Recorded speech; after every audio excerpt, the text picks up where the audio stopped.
എല്ലാവർക്കും നമസ്കാരം. ഇന്നത്തെ ടോപ്പിക് എന്ന് പറയുന്നത് ലിസൺ ടു ചിൽഡ്രൻ. അതായത് കുട്ടികൾ പറയുന്നത് എന്താണോ അത് കേൾക്കുക എന്നുള്ളൊരു ടോപ്പിക്കാണ്. അപ്പോൾ കഴിഞ്ഞ ദിവസം നമ്മൾ കണ്ടിരുന്നു, നമുക്ക് എന്തെങ്കിലും ഒരു കാര്യത്തിൽ ഒരു തീരുമാനത്തിൽ എത്താൻ സാധിക്കുന്നില്ല എങ്കിൽ തീർച്ചയായിട്ടും മറ്റുള്ളവരുടെ സഹായം നമുക്ക് തേടാം എന്നുള്ളതിനെ കുറിച്ച് പറഞ്ഞിരുന്നു.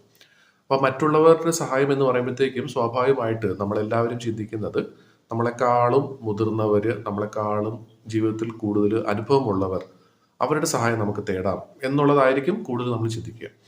പക്ഷേ ഇവിടെ ചാണക്യൻ പറയുന്ന ഒരു കാര്യം എന്ന് വെച്ചാൽ, മുതിർന്നവർ മാത്രമല്ല, നമ്മളെക്കാളും ചെറുപ്പമായിട്ടുള്ള അല്ലെങ്കിൽ കുട്ടികളിൽ നിന്നും വേണമെങ്കിൽ പോലും നമുക്ക് ഉപദേശം തേടാം എന്നുള്ളത് മാത്രമല്ല, അവർ പറയുന്നത് അറ്റ്ലീസ്റ്റ് നമുക്കൊന്ന് കേൾക്കാം. പക്ഷേ മുതിർന്ന നമ്മളിൽ പല ആളുകളും ചെയ്യാത്തൊരു കാര്യവും ഇത് തന്നെയാണ്. കാരണം കുട്ടികൾക്ക് എന്താ അറിയാം, അവർക്ക് നമ്മുടെ അത്രയും അനുഭവം ഇല്ലല്ലോ, അവർക്ക് ഈ ലോകത്തെക്കുറിച്ച് എന്താ അറിയാം, അല്ലെങ്കിൽ കുട്ടികളല്ലേ, അവർ പറയുന്നത് കാര്യമായിട്ട് എടുക്കേണ്ട കാര്യമുണ്ടോ എന്ന് ചിന്തിക്കുന്നത് തെറ്റാണ്. കാരണം മുതിർന്നവർക്ക് ഒരുപക്ഷെ പല കാര്യങ്ങൾക്കും അനുഭവം ഉണ്ടെങ്കിലും അവരുടെ പല തീരുമാനങ്ങളും അവരുടെ എന്താ പറയുന്നത് ചില മോശപ്പെട്ട അഭിപ്രായങ്ങളും കൂടെ ആസ്പദമാക്കിയിട്ടായിരിക്കും അവർ ചില കാര്യങ്ങൾ പറയുക അല്ലെങ്കിൽ അവർ ചിന്തിക്കുക. പക്ഷെ കുട്ടികളുടെ മനസ്സിൽ അങ്ങനെയല്ല, നിഷ്കളങ്കമായ മനസ്സാണ്. അവർക്ക് ഇത് പല കാര്യങ്ങൾക്കും ഒരുപക്ഷെ മുൻവിധി ഉണ്ടാകില്ല. അതുകൊണ്ട് വളരെ ക്ലിയർ ആയിട്ടുള്ള രീതിയിലുള്ള ചിന്തയായിരിക്കും അവർക്കുണ്ടാകുക.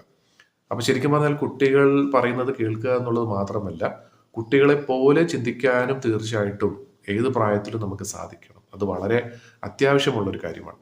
ഇപ്പം കുട്ടികളെ പോലെ ചിന്തിക്കുക എന്ന് പറയുമ്പോഴത്തേക്കും കുട്ടികളെ പോലെ ഒരുപക്ഷെ കുട്ടികൾക്ക് ചിലപ്പോൾ അത്രയും പക്വത ഉണ്ടാവില്ലായിരിക്കും ചില കാര്യങ്ങൾക്ക്. അപ്പം മുതിർന്ന ഒരു വ്യക്തിയുടെ പക്വത തീർച്ചയായിട്ടും വേണം. പക്ഷെ കുട്ടികളെ പോലെ മനസ്സ് ഫ്രീ ആക്കി ചിന്തിക്കാനും ഉള്ള കഴിവും നമുക്ക് തീർച്ചയായിട്ടും വേണം.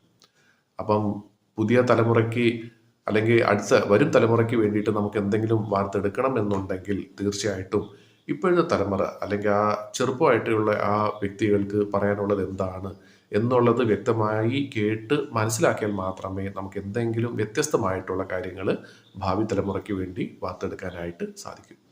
അപ്പം എല്ലാവർക്കും നേരത്തെ പറഞ്ഞ പോലെ തന്നെ പക്വമായ മനസ്സോടുകൂടി എന്നാൽ കുട്ടികളെ പോലെ വളരെ ഫ്രീ ആയിട്ട് ചിന്തിക്കാനുള്ള കഴിവ് ഉണ്ടാകട്ടെ എന്ന് ആശംസിക്കുന്നു. അതുവഴി നമുക്ക് തീർച്ചയായിട്ടും സമൂഹത്തിന് വേണ്ടിയിട്ട് ഒരുപാട് കാര്യങ്ങൾ, ക്രിയാത്മകമായ ഒരുപാട് കാര്യങ്ങൾ നമുക്ക് നേടിക്കൊടുക്കാൻ സാധിക്കട്ടെ എന്നും കൂടി ആശംസിക്കുന്നു.